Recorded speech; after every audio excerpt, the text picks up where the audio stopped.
strangers on the internet. So, I'm just laying here. You may recognize this background. I am still in Taichung. So, if you haven't watched that video, I don't even know if it exists, but it might. You should watch it. But I was just watching some bookie videos, and I just want to, like, talk about some books, you know? Yeah. So, I saw this, okay, her name is Beth, and she does, like, a bookshelf ultimatum. I love, like, bookshelf ultimatums, like, Tackle My DVR, like, I mentioned in my Taichung video, actually, I just watched Becca's Shelf It or Scrap It. I love those kinds of books, or I love those kinds of videos, and so I watch a lot of them, and this one person, she has Long Live Evil, and I was just, like, struck. Ignore the fact that I'm, like, laying down on this bench. I was struck with, like, how much I disliked that book. Okay, so I got 50% of the way through. I thought I was gonna love it. I'll put, like, a cover here next to my face. So if you don't know Long Live Evil, it's an isekai book. Actually, you may not know what isekai is. So isekai is basically, like, reincarnation. I think it's a Japanese term. I know it's associated a lot with anime. And I love isekai animes. They're so interesting. I'll, like, put some of my favorites up on the screen. But almost dropped you. But Long Live Evil. Okay, I love isekai. My problems with Long Live Evil come from the fact that, and I spoiled myself fully because I was like, I'll do that sometimes when I'm, like, reading a book and, like, not enjoying it, and I'll, like, spoil something for myself, and I'll be like, oh, that's really interesting, like, I want to see how that happens. I did the same thing with Throne of Glass. Like, which one was I reading? I don't even remember which one, but I had spoiled for myself that, so yeah, so I, like, spoiled the ending of Long Live Evil for myself, and it was like okay, so the basic plot of the book was this girl, she's, like, dying of cancer or something like that, and she's in the hospital, and she has all these regrets, like, she didn't get to live her life, this, that, and the other, like, normal stuff that makes sense for, like, a 17-year-old that's dying to, like, be thinking about. And she basically gets visited in the middle of the night, and her, like, favorite book series that she read with her sister, I think, or maybe it's, like, her sister's favorite series, and she read it with her, and now she really loves it too, something like that. And the author, or not the author, like, just some random person shows up in her hospital room and is like, I am going to put you into this story, but you have to, like, save the magical, I don't know, you have to, like, do some task and make it to, like, this time, or I don't know, there's, like, some stipulation, and if you don't, you get stuck in the story forever. And so, but she gets reincarnated into the villain, which, again, is a storyline that I absolutely love. But so she gets reincarnated into the villain on the day that the villain is supposed to get executed. And she, like, obviously talks her way out of the execution, and, like, the story of the original book goes on, and things start to change, and apparently that's supposed to be, like, some big reveal at the end, that, like, the fact that she can change the story, and the fact that there are other people who get, like, brought in, because there's another, like, cat type, like, basically, like, almost like a pimp.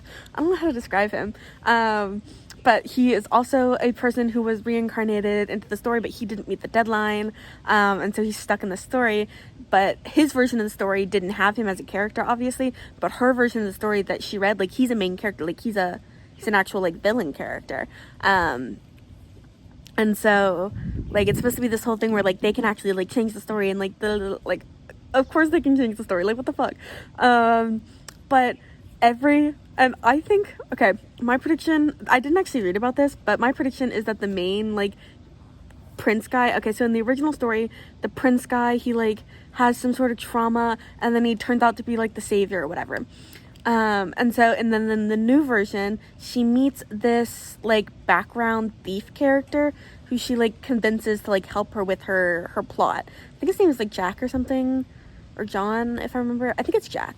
And he ends up being the savior instead, because, like, he gets, like, thrown into a ravine, and then he, like, comes out and is, like, the undead savior. I don't know, something convoluted like that. And what was I saying? Oh, okay. And then I think the original Prince guy is like somebody who got stuck in the story. Because like literally this man is so unlikable, and every time our main girlie does something, so she does something to like save her ass or like save the main girlie who like is also potentially, I think everybody in this book is like somebody who was run over from the real world, and is just like stuck in the book because she is supposed to be like this very demure, very very mindful.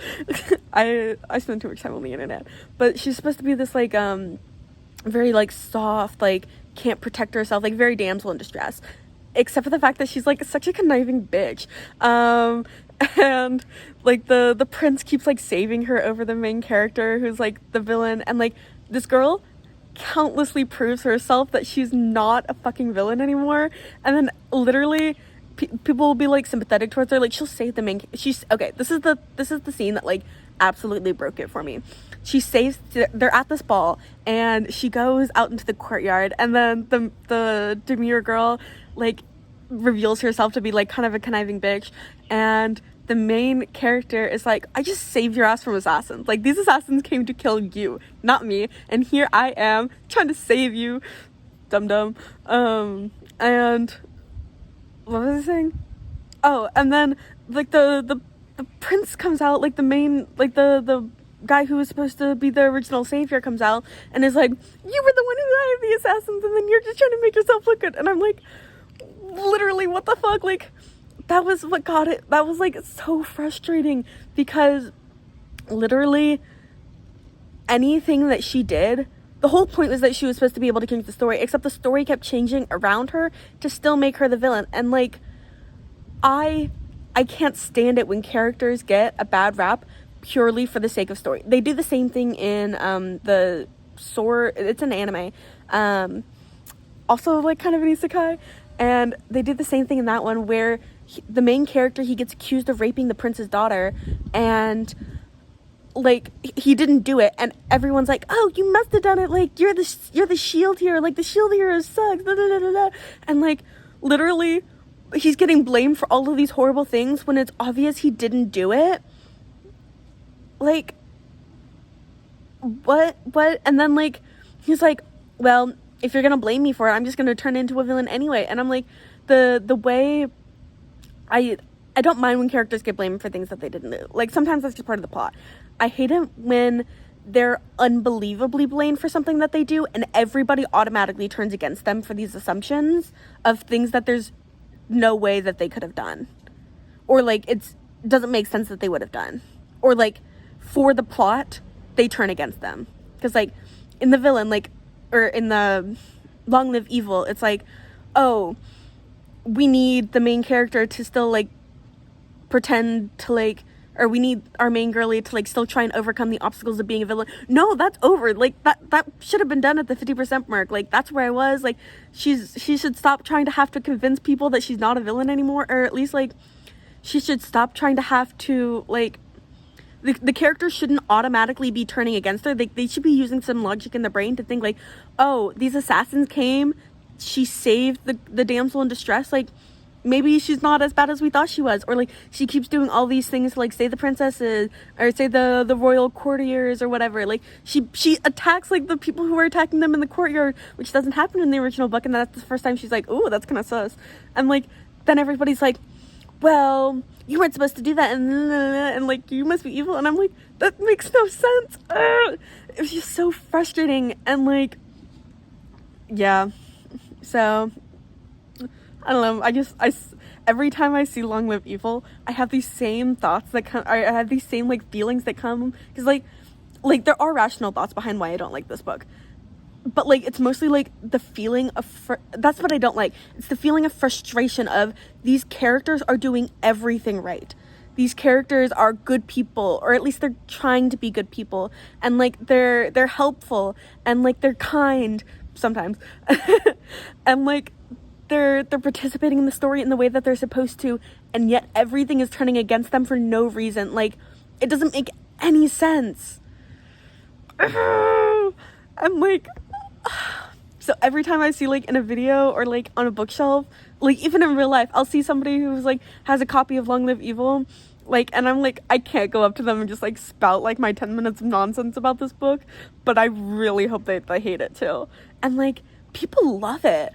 And like I've read Sarah Reese Brennan's other books. Well, one of her other books, The Fence, Striking Distance. It's the novelization adaptation of a graphic novel and the original graphic novel is by I forget who it's by, but he's also written a book that like is blowing up on BookTok right now. My Dark Prince, I think it's a duology. I'll put the cover somewhere next to my face, but like, so I know it's not her writing style, and I really like that book, and because I read it for, I want to say, an author who's visually impaired for my Pop Sugar last year, and I saw Long Live Evil as an option, and I'm like, if I only stuck it out for the other 50%, but there's no way I would have finished it. Like, I just want to like bash my head in thinking about this book. But yeah, so I saw it in her video. Literally, she's just like, she got a new bookshelf and she's just like putting books on it, and I saw it, and she right next to it she put Powerless, and I'm like, another book I hated. Yeah, we're not gonna get into Powerless right now, but if you watch my January book wrap up, I talk about my thoughts about Powerless in that, I think. But I hated Powerless, 1 stars. Worst book I've read so far this year. Long Live Evil I read last year, but like I still have these visceral thoughts and feelings. So yeah, anyway, I just figured I would yap for a little while. Okay. I hope you have a good day, a good night, a good evening, a good morning. I always forget good morning. I feel like I should start with that, but since it's never morning when I'm talking, I always forget. Anyway. Okay, bye-bye.